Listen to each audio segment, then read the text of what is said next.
আসসালামু আলাইকুম ওয়া রাহমাতুল্লাহি ওয়া বারাকাতুহু। সুপ্রিয় দর্শক, আমি মোহাম্মদ মিজানুর রহমান হাফিজ এএসসি চ্যানেল হইতে আপনাদেরকে জানাই সুস্বাগত সালাম। আজ আমি আপনাদেরকে বলবো একা পথ চলাটা জরুরি। সর্বপ্রথম আমি বলবো, বিজ্ঞান সবকিছু আবিষ্কার করতে পারলেও বেঈমান চেনার যন্ত্র এখনো আবিষ্কার করতে পারেনি। তখনই বেশি মন খারাপ লাগে, যখন মন খারাপের কারণটাও কারোর কাছে বিশ্লেষণ করা যায় না। সময় থাকতে যারা পরিশ্রমের ঘাম ঝরায় না, ভবিষ্যতে তারা চোখের জল ঝরায়। যে অন্য কারোর খুশি ছিনিয়ে নেয়, তার সুখের মেয়াদ বেশি দিন হয় না, বা তার সুখের মেয়াদ বেশি দিন থাকে না। বেশি আশা করলে তাহা পাওয়া যায় না।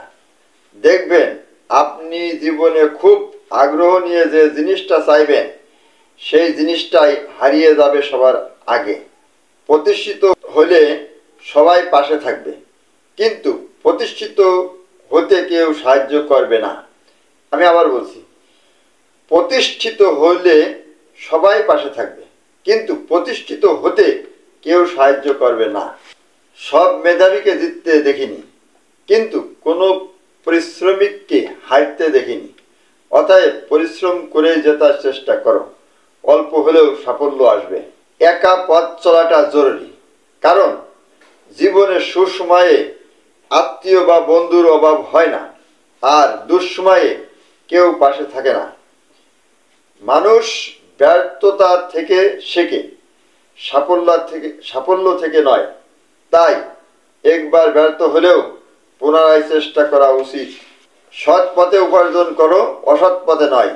কারণ সম্পত্তির ভাগিদার সবাই হয়, কিন্তু শাস্তির ভাগিদার কেউ নয়। সরল মানুষকে যদি দেখো হঠাৎ করেই চালাক হয়ে গেছে, তবে বুঝে নিতে হবে জীবনে তাকে অনেক ঠকানো হয়েছে।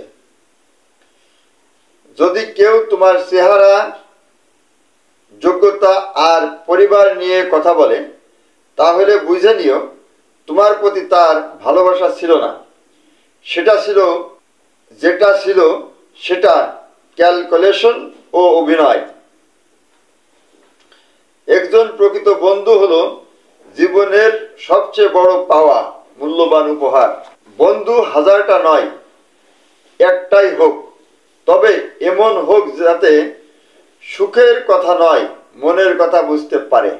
কিছু অনুভূতি কখনোই কাউকে বোঝানো যায় না, যদি না মানুষটা নিজে থেকেই বুঝতে চায়। সুসময়ের সাথী এক সময় ছেড়ে চলে যায়, তবে অসময়ের সাথী সারা জীবন পাশে থাকে। যাকে তুমি সাধারণ ভেবে ছেড়ে দিবে, তাকে অন্য কেউ অসাধারণ বলে কাছে টেনে নিবে। আজ এ পর্যন্ত শেষ করছি। আসসালামু আলাইকুম ওয়া রাহমাতুল্লাহি ওয়া বারাকাতুহু।